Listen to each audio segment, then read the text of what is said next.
solamente ganó en Jujuy. Bueno, allí revalidó su mandato Gerardo Morales, pero me cuentan que Morales ganó con el 43% de los votos, pero en el 2015 había sacado mucho más. O sea, del 2015 a la fecha Morales perdió 15 puntos con respecto a esta elección. Pero vamos a presentar a Patricio Justo, él es consultor político, y Silvia Rufa, politóloga. Gracias por haber venido. Gracias a ustedes. Bueno, una nueva derrota se suma al gobierno, al calendario electoral. Silvia, ¿cuál es su opinión?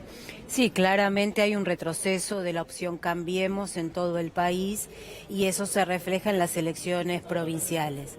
También me parece relevante el dato de que los gobernadores no oficialistas manifiestan, apenas concluida la elección, la necesidad de la conformación de un gran espacio de oposición que se haga con el gobierno a partir del 10 de diciembre y que en estas mismas elecciones aquellos candidatos que han logrado esa amplia unidad en su provincia también tuvieron resultados más holgados que aquellos que fueron divididos en lo que sería el campo de la oposición. Patricio siempre hace hincapié en las distancias entre un candidato y otro, en la amplitud de los porcentajes de derrotas y también de triunfos. ¿Cuál es tu evaluación de estos 5 lugares donde este fin de semana hubo elecciones? Sí, efectivamente creo que ese es el dato más relevante o novedoso, si se quiere, porque era esperable que estos oficialismos ganen. Sí, en la mayor parte de los casos, en ningún caso diría que se esperaba una sorpresa. Creo que el único escenario abierto es el de Santa Fe el domingo que viene, pero después más o menos está claro lo que va a pasar con las provincias. Ahora sí, la distancia, Cambiemos apareciendo unos 40, 50 puntos en algunos casos de estas elecciones provinciales, es el dato preocupante teniendo en cuenta que Macri había tenido una muy buena performance en las elecciones tanto 2015 y 2017, y para llegar a ese piso necesario del 30%, que es más o menos lo que le aseguraría el balotaje, hoy se ve que puede llegar a estar comprometido ese porcentaje. Ahora, Silvia, ayer Gerardo Morales le agradeció al presidente por el triunfo, por lo menos se lo dedicó en su discurso. Ahora, Gerardo Morales se va a encontrar con Mauricio Macri el día martes. Varios radicales van a ir a pedirle seguramente al presidente que ponga un vice radical.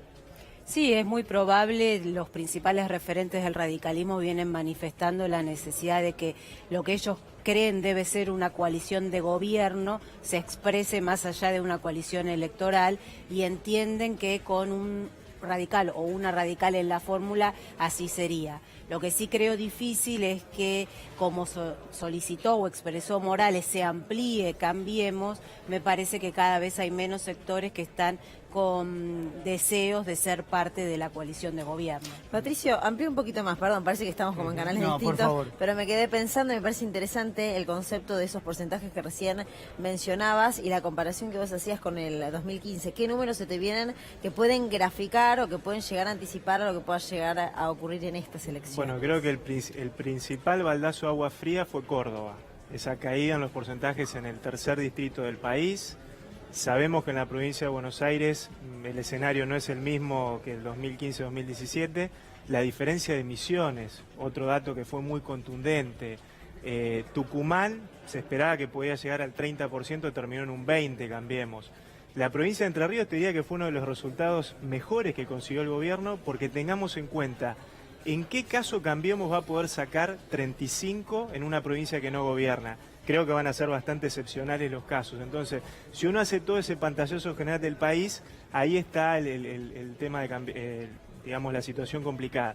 Respecto al vice, me parece que ya no le quedan alternativas al gobierno, es muy probable que sea un radical, pero que no va a dejar de ser un error para mí estratégico, porque eso no le aporta nuevos votos al gobierno. Pero sin duda que me parece que Macri en ese sentido no tiene mucho margen de maniobra. Ahora, el gobierno pensando, ¿no? A ver, Agustina, y te lo pregunto a vos, el gobierno perdió ayer y viene perdiendo ciudades importantes como Paraná, sí, La Pampa y la ciudad de Córdoba. Estaba en manos del gobierno, en manos de radicales, y vuelve el peronismo a gobernar esas grandes ciudades. Sí, y también, a ver, no sé si me animo a darte yo la respuesta, es simplemente a lo mejor mi opinión, pero se lo preguntamos si querés también a los expertos, sí, si coinciden.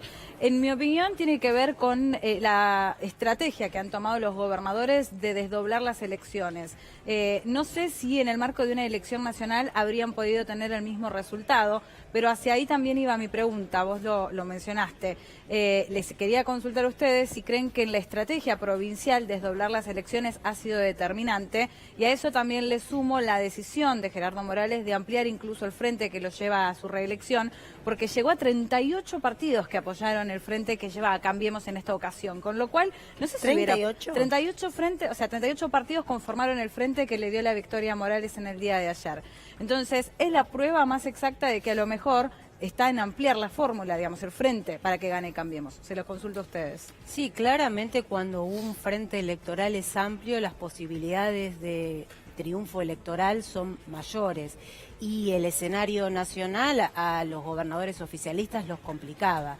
De cualquier manera, la mayoría de los gobiernos provinciales decidieron desdoblar a efectos de poder validar su propia gestión y no verse influidos por el péndulo que genera el escenario nacional, donde a días de presentarse los frentes todavía no están todas las definiciones ni todas las fórmulas. Sí, yo creo que, bueno, el caso de Morales es un buen ejemplo. ¿Por qué un gobernador de Cambiemos desdobló? Justamente para liberarse de la carga negativa que significa Mauricio Macri, puntualmente en este caso, por los niveles de imagen negativa que tiene en casi todo el país, donde Jujuy no es la excepción. Yo esto que vos mencionás de la cantidad de frentes que integraron la Alianza de Jujuy, la mayor parte eran sellos de goma. Ahí lo más relevante fue todo lo que estuvo haciendo Morales, que hasta ahora no le fue bien, en ser el principal operador para traer a La Baña a Cambiemos. Bueno, fueron juntos, de hecho. Fueron juntos en el 2017, se reunió muchas veces Morales durante este año con Mauricio Macri y le destacó la necesidad de tenerlo adentro, porque esos puntitos, no sabemos cuántos van a ser, 5, 6, 10, van a ser muy dolorosos para Cambiemos en una primera vuelta. Pero hasta ahora Morales no lo escucharon demasiado. Ahora, esta lectura que hace el gobierno de que están ganando los oficialismos y que esto se va a repetir a nivel nacional, ese discurso que intenta plantear el gobierno en el marco de estas derrotas que está teniendo, ¿qué pensás? No, la extrapolación de lo local a lo nacional es muy compleja, y a su vez la pérdida de los votos, aún en aquellos lugares donde ha ganado Cambiemos, como en Jujuy, en relación al 2015, es notoria. Por lo tanto, parece poco probable usar como concepto que porque vienen ganando los oficialismos va a ganar el oficialismo nacional. Claramente es una ola contraria al gobierno de Mauricio Macri. Patricia, ¿vos recordás algunos datos de lo que ocurrió hace 4 años? No sé si con precisión, porque yo sé que te agarro desprevenido, sí, pero sí una tendencia de cuestiones que por ahí sí habías notado hace 4 años, que ahora lo que se está dando muestra lo contrario o muestra algo similar. Yo te diría que a grosso modo estamos viendo que en los principales distritos el oficialismo está perdiendo, el Cambiemos, si tomamos el Frente Cambiemos, está perdiendo en promedio unos 10 puntos. Y quiero ver lo que va a pasar en Santa Fe justamente porque ahí tenemos el 4.º distrito y a Cambiemos le está quedando como distrito fuerte de los principales la ciudad de Buenos Aires, donde se espera que haga una muy buena elección de la mano de Rodríguez Larreta, y quizás la provincia de Buenos Aires, pero no sé si superando el 35 en la provincia. Y esos 10 puntos que vos decís de pérdida en relación a... Más o menos promedio. Más o menos, 8 puntos, ponele, sí, digo, para no ser tan por ahí que suena muy fuerte esos 10 puntos. ¿Crees que sí se puede trasladar a nivel nacional? No, yo creo que no, yo creo que las elecciones provinciales generan clima. El clima acá lo estamos viendo, cómo viene perdiendo el Cambiemos todas las derrotas que se han concatenado, pero vamos a tener otra discusión a nivel nacional y vamos camino a una polarización. La última vez que estuvimos acá hablábamos de qué iba a pasar con Alternativa Federal, me parece que el gran dato de esta última semana es la implosión de Alternativa Federal, que va camino, quizás, en el mejor de los casos, a presentar un Juan Manuel Urtubey con chance de sacar, ¿cuántos? 5 o 7 puntos. Alternativa Federal... Podemos decir que hoy está desintegrada porque hoy sí, ¿quiénes la componen? No sabemos, está en un estado catatónico, te diría, donde está Urtubey como que sería quizás el candidato, La Baña por afuera, otro candidato que suma otro puchito, que me parece que esperemos porque quizás no se presenta en este escenario, yo no sé, porque La Baña si se presenta en este escenario sabiendo que va a ser una performance tan mala, le está haciendo el juego al kirchnerismo, salvo que sea esa su estrategia, me parece que no. Sí, pareciera ser que la estrategia de La Baña por lo menos no sería por dentro de Alternativa Federal. Él viene declamando que su idea es sostener el sello Consenso 19 y en todo caso ver quiénes se van acoplando a ese sello, con la posibilidad de que sea el socialismo, el gen de Margarita Stolbizer. Pero a mí me gustaría volver por un momento al tema del vicepresidente, porque nadie duda que la fórmula de los Fernández lo que ocasionó fue un corrimiento muy importante en el tablero político a partir de la decisión de Cristina Fernández de bajar a la candidatura a vicepresidente y poner en su lugar, en el lugar donde ella, todo el mundo la visualizaba, a Alberto Fernández. La pregunta que es, para los especialistas es, ¿qué clase de alquimia se puede esperar del presidente o qué podría llegar a explorar? Porque sabemos que sufre un fenómeno similar al que tenía Cristina, que es de un cierto núcleo duro de votantes, pero un techo bastante bajo, digamos, un techo que está muy cerca de ese piso. ¿Quién podría acompañar a Mauricio Macri para lograr que pudiese superar ese techo? Me parece que el rechazo a las políticas de gobierno no se pueden contrarrestar con una figura, especialmente cuando el jefe de gabinete ha dicho que además al presidente no se le hacen internas, es decir, que se han recortado las chances reales de que se piense una alquimia electoral. Hoy por hoy la gente está pensando si está mejor o no de lo que estaba el 10 de diciembre del 2015 y en ese sentido por eso la pérdida y el retroceso de Cambiemos en todo el país. Bueno, hoy se habló de los posibles vice de Macri y el fin de semana algunos diarios hablaban de la diputada Karina Banfi, que la llamó Marcos Peña y tuvieron una conversación de 15 minutos. Se habla de Luis Brandoni, el actor Luis Brandoni, que podría acompañar a Mauricio Macri. ¿Qué pensás, Patricio? Sigue habiendo un error de lectura de la Casa Rosada respecto a ciertos temas. A mí me parece que lo más importante para el gobierno, me parece que no va a haber grandes alquimias, no va a haber grandes nuevos aliados que se sumen. La única novedad que estamos a la expectativa es si Massa va a estar afuera o con el kirchnerismo. Cambiemos, me parece que ya tiene todas las cartas. Ahora, el desafío me parece para Macri es tratar de recuperar votos pro vida que se fueron, porque justamente una de las cosas que se le destacaba del perfil de estas dos diputadas posibles compañeras de fórmula eran que tienen un discurso muy fuerte con el tema de género, pro aborto.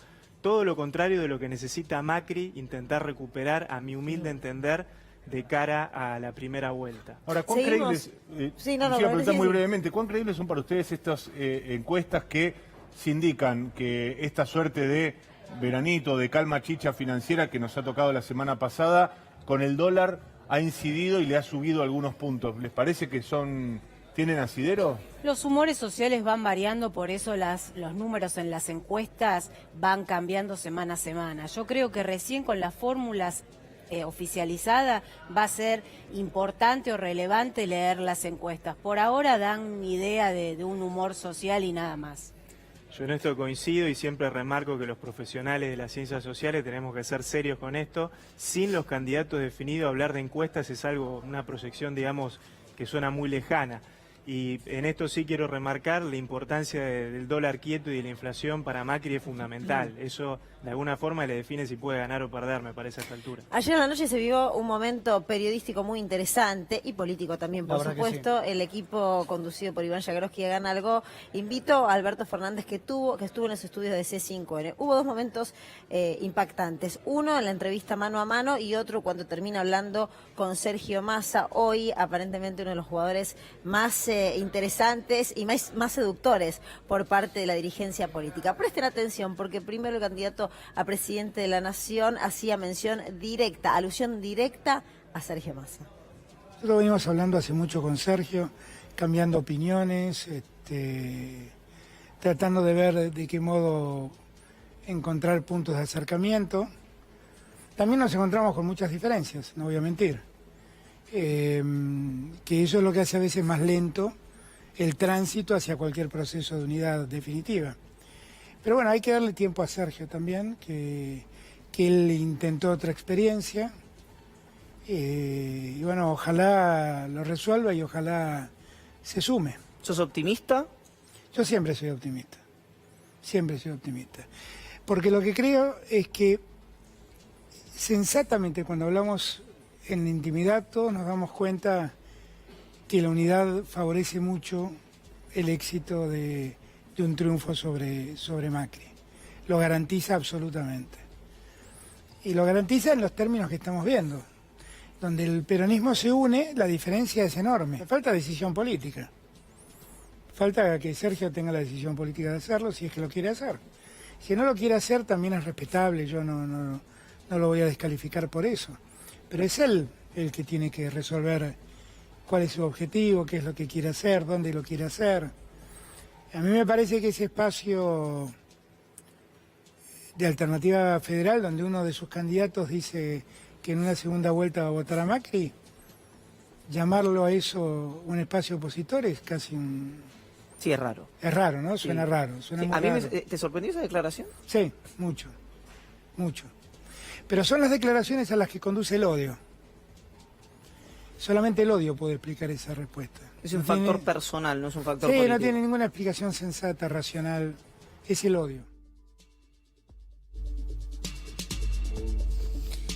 Muy interesante las expresiones del candidato a presidente, después te vamos a mostrar, por si no lo viste, porque además también pueden ser momentos de definiciones, el cruce que tuvo con Sergio Massa, que estaba en Entre Ríos. Silvia, ¿cuál es tu intuición política después de escuchar nuevamente a Alberto Fernández y pensando en lo que puede llegar a ser Sergio Massa? ¿Dónde lo imaginas?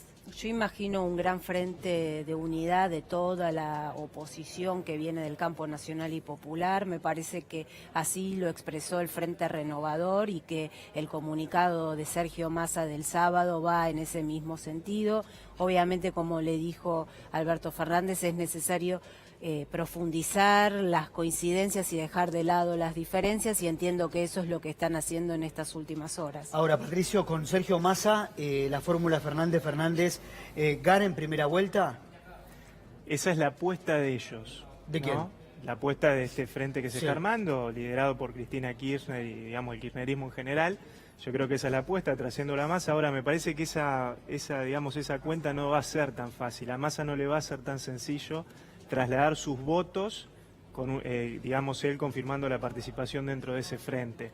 Me parece que él va a tener que explicar un montón de cosas. ¿Por qué si tuvo un perfil tan opositor durante este último tiempo al kirchnerismo, ahora de golpe está pasando?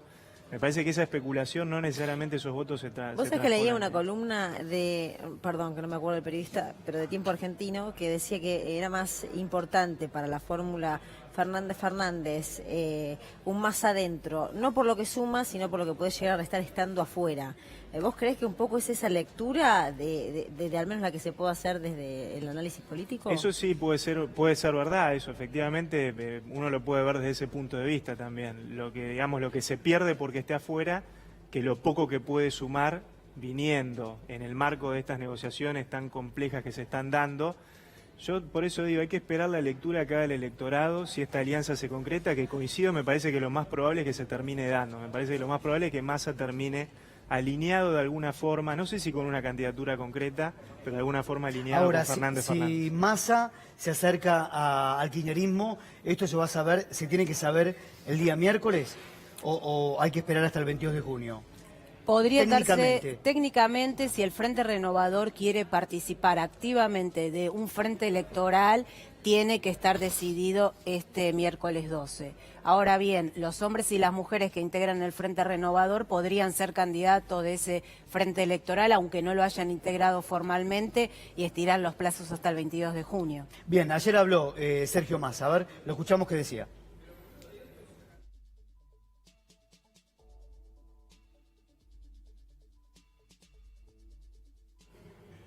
Bueno, les cuento yo lo que decía, porque hubo varios pasajes que estaba muy atenta a sus expresiones. Él volvió a hablar, recién Silvia hacía hincapié a ese comunicado que emitió el sábado el Frente Renovador. Permanentemente hace hincapié en la necesidad de una oposición y da la impresión de que habla de una oposición de manera conjunta, como el único rival a vencer es el macrismo y lo que ha hecho a lo largo de estos 4 años.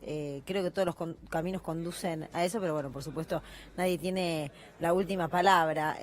Más allá de Massa, que da la impresión es el jugador político que aún todavía no terminó de definir desde qué lugar va a estar, ¿crees que puede haber, Patricio, algún otro jugador político que en estos últimos días pueda torcer algún análisis nuevo? Digo, lo de Brandoni, por ejemplo, que recién mencionaban, sería toda una novedad. ¿Habrá muchas? Yo a Cambiemos no le veo muchos haces en la manga para mostrar.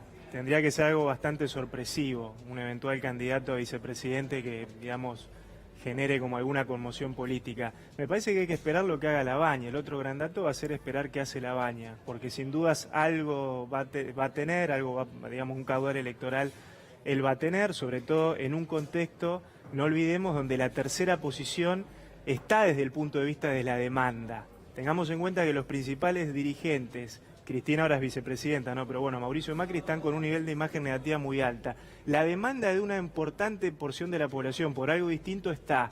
La Baña en ese sentido algo va a poder retener, entonces es un actor, me parece, a seguir con mucha atención. Si se presenta o no se presenta, sobre todo para Cambiemos, es un dato sumamente relevante. A ver, Graciela Camaño, ayer se la definió como la mamá política de Sergio Massa, ¿y qué hará Diego Bocio? Tenemos entendido que Bocio estaría de acuerdo con un acuerdo con el kirchnerismo, con un acercamiento, pero Graciela Camaño no. ¿Qué opina, Silvia? Lo cierto es que el Congreso del Frente Renovador, del que ella participó con alguna expresión crítica hacia el gobierno de Cristina Fernández, le dio carta libre para que él avance en las negociaciones y le indicó que su diagnóstico era la necesidad de construir un gran frente electoral, por lo cual entiendo que ambos se quedarían junto a Sergio Massa, decida lo que decida finalmente. Yo tengo la percepción de que un acuerdo finalmente, que es lo que todos especulamos, entre el kirchnerismo y el Frente Renovador, sería más beneficioso para el Frente Renovador que para Sergio Massa, personalmente. En términos de carrera política, vos recién decías, va a tener que dar muchas explicaciones a su electorado, pero tengo la impresión de que lo hace en algún punto Sergio Massa para no dilapidar el capital político que acumuló en términos territoriales, las intendencias y demás. ¿Hay algo de eso en el análisis de Massa a esta hora que esté pesando, seguramente? Lo sabremos cuando cierren las listas. Vamos a ver cuántos dirigentes de peso del Frente Renovador van a aparecer en lugares de privilegio en las listas. Ahí nos daremos cuenta. Ahora, yo quiero insistir con este punto de separar lo que son los acuerdos que hacen los dirigentes políticos, que la gente los ve con cada vez más apatía, con cada vez más lejanía, y el votante que es cada vez más independiente. Lo hemos visto en las últimas elecciones, con cortes de boleta como en la provincia de Buenos Aires, que terminaron definiendo una elección, y quizás la presidencial también podemos tomar desde ese punto de vista del análisis. Entonces, por ahí sobreanalizamos los movimientos de los dirigentes políticos, la declaración que hace Camaño, que sin restar la importancia de su trayectoria no deja de ser una figura de segunda línea, me parece, en el marco de todas estas negociaciones, del votante que es cada vez más independiente, y en todas las encuestas, esto también tenemos la obligación de decirlo los que analizamos, todavía estamos con un nivel de indecisos muy importante. Que eso también va a ser lo que termine definiendo la elección en agosto. Vos recién, perdón, sí, porque tiene que ver un poco con estas indecisiones. Recién vos hacías hincapié en el electorado de la provincia de Buenos Aires y de Capital Federal, y dabas a entrever que, no sé si por información, por lectura o por lo que sea, que puede haber sorpresas en esos electorados. ¿Qué intuís? Sobre todo yo, digamos, me parece que está muy incierta la cuestión en la provincia de Buenos Aires, porque nosotros sabemos que María Eugenia Vidal, ella está muy bien, tiene, digamos, si ella fuera desdoblada, para mí no habría dudas que ella ganaría la elección, y sobre todo con estos candidatos que anunció el kirchnerismo, Kicillof y Magario, que me parece que no, en una elección desdoblada me parece que no tienen chance. Ese deseo de Vidal le bajaron. Era el deseo de Vidal y no la dejaron. Claro. Entonces, ahora en la nacional cambia el panorama. Pero por eso te digo, pero igual, de todas formas, no nos olvidemos lo que pasó en el 2015 con Aníbal Fernández. Tranquilamente puede haber un importante nivel de corte de boleta también, de un lado del otro. ¿Y las colectoras? Que en su momento benefició a Cambiemos y ahora puede llegar a perjudicar a Cambiemos. Así que está abierto ese escenario. No, perdón, sumaba a lo que estabas diciendo, preguntaba por las colectoras, ¿no? Que las evidentemente colectoras. ahora dependerá, según dicen, de una decisión judicial. Digamos, la apuesta está puesta justamente en los amparos que se presentaron y evitar así el costo político de la marcha atrás. Pero ¿crees finalmente que van a terminar jugando y qué peso van a tener en todo caso? Para mí no se va a ahora la dejo, porque para mí no se va a terminar haciendo eso. Me parece que el costo político de volver atrás, con una de las cuestiones eje de Cambiemos, que es la transparencia, la reforma electoral, bueno, ahora volvés para atrás porque crees que eso te beneficia en esta elección, me parece que va a ser muy difícil de explicar y me parece que el costo político es más alto, pero veremos porque va a primar ahora, la estrategia electoral. Silvia, estamos ante una recesión histórica, una de las inflaciones más altas del mundo, la pobreza comparada con el 2002 es muy alta también. Mauricio Macri, ¿sigue siendo un candidato competitivo? Bueno, los estudios de opinión pública dan cuenta de que sigue siendo un referente importante en la República Argentina y por eso dentro de su propio espacio no ha surgido ningún referente que pueda reemplazarlo electoralmente. Ahora bien, si eso alcanza para hacer una elección digna o no, todavía está por verse, va a depender de la fórmula, de las otras fórmulas, de cuán fragmentada llegue o no la oposición y si efectivamente hay una oferta electoral amplia y diversa con un programa alternativo de gobierno que no deje dudas a quién hay que votar. Me pareció interesante el punto de los indecisos, que sean un volumen tan importante, porque uno tiende a pensar que en un escenario de incertidumbre corre con una cierta ventaja el oficialismo, digamos. Hay como una suerte de inercia de que, bueno, vamos a seguir como estábamos antes de ir al vacío. ¿Eso va a tener un peso en la elección? Yo creo que eso va a tener un peso y es una de las ventajas que desde esa perspectiva tiene Mauricio Macri. Economía estable, por lo menos dólar quieto, y esta cuestión que vos estás marcando pueden llegar a ser factores decisivos. ¿Y qué porcentaje hay de indecisos en los sondeos en general, haciendo un promedio, ¿no? Yo creo que no, hoy no están bajando del 25 o 30% en los sondeos, por ejemplo, por lo menos que yo estoy viendo, pero tiene más que ver con esto que te digo de una cierta demanda de un sector importante, de una alternativa que no ha aparecido. Y si eso no estuviese, yo creo que estaríamos en un nivel a esta altura bastante más bajo. Y ese número de indecisos, le pregunto también a Silvia, si ese número de indecisos ¿es frecuente a esta altura de una campaña electoral? Sí, porque no están definidas todas las opciones electorales, entonces la verdad es que es un ejercicio que sirve obviamente a los actores políticos, pero que desde el punto de vista metodológico es bastante débil, porque estamos pensando escenarios que no sabemos si van a ser los Pero ahora, perdón, sí. Porque para seguir con los porcentajes, si uno imagina que hay un 25, un 30% de indecisos, que es un porcentaje altísimo, es cierto, todavía falta para la elección, uno también puede imaginar que la Baña, por ejemplo, como tercera pata, piensa absorber ese porcentaje de indecisos. Con ese dato tendría que presentarse hoy. Sí, pero de vuelta esto no es matemática, porque el mismo gobierno, una parte de esos indecisos los perdió el gobierno.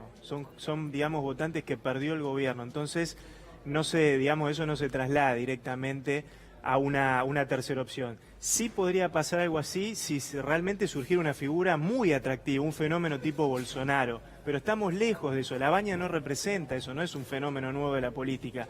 Si eso llega a pasar, me parece que ya estamos medio justo con los tiempos, no va a pasar. Ahora, a ver, Silvia, ¿qué opinión te merece la declaración de Miguel Ángel Pichetto cuando le preguntan, en un hipotético balotaje, votaría a la fórmula Fernández o al gobierno? Y el propio Pichetto, senador peronista, dijo votaría por la continuidad de Mauricio Macri. ¿Te llamó la atención? Sí, me llamó la atención. Creo que expresan cuestiones personales entre dos dirigentes y no una mirada política de la mayoría de aquellos sectores que aún sin ser parte de Unidad Ciudadana tienen una mirada crítica del gobierno de Mauricio Macri y entienden que lo principal es colaborar para que haya un cambio de gobierno el 10 de diciembre. Ayer Alberto Fernández dijo que hubo odio, que hay odio en esa respuesta del senador Pichetto con respecto a qué haría en un posible balotaje. Sí, coincido. Me parece que es una cuestión personal y no política la de esa respuesta, y lamento que en dirigentes de esa